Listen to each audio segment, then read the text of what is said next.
వ్యక్తం అనేది పరమైందని, అవ్యక్తం కంటే పురుషుడు ఇంకా పరుడని పఠించబడుతుంది కాబట్టి ఇక్కడ మహత్ వ్యక్త పురుషులు కూడా ఏ పేర్లతో అంటే ఏ క్రమంలో సాంఖ్య స్మృతుల్లో ప్రసిద్ధంగా ఉన్నాయో అవే ఇక్కడ శృతివాక్యంలో కూడా గుర్తించబడుతున్నాయని ఇంకా చెప్పుకుంటున్నాం. ఇంకా నిన్నటి భాగం అక్కడి వరకు చెప్పుకున్నాం, అది చర్చించుకున్నాం. మళ్ళీ మనకి రిపీట్ చేసుకుంటేనే మనకు అర్థమవుద్దని.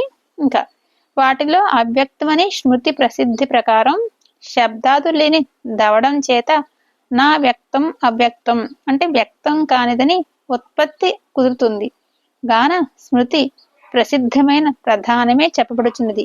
అందువల్ల అది శబ్దవత్తుగాన అది అశబ్దం అనటం అసిద్ధం.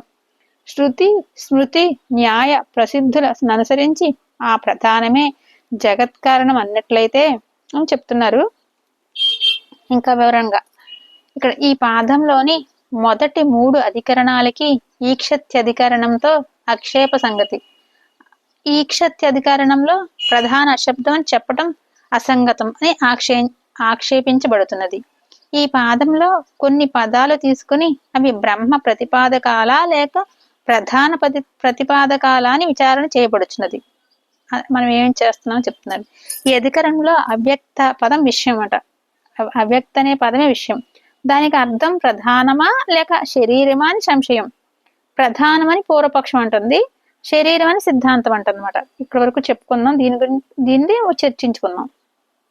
ఇక్కడ అవ్యక్తమని స్మృతి ఒక ప్రసిద్ధి ప్రకారం శబ్దాదులు లేనిది అవటం చేత, శబ్దాదులు అనేది లేదని చెప్పటం చేత నవ్యక్తం అవ్యక్తం అని అంటే వ్యక్తం కానిదని ఇక్కడ కుదురుతుంది, వ్యక్తం కానిది అని చెప్తున్నారు. కాబట్టి స్మృతి ఒక ప్రసిద్ధమైన ప్రధానమే చెప్పబడుతుంది.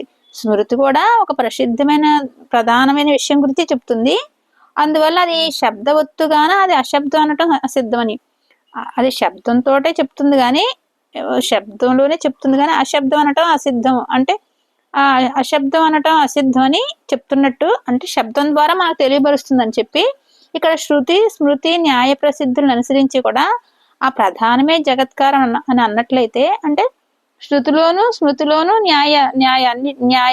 న్యాయ మీమాంస అని ఇవన్నీ చెప్పుకున్నాం కదా ఫస్ట్ లోను.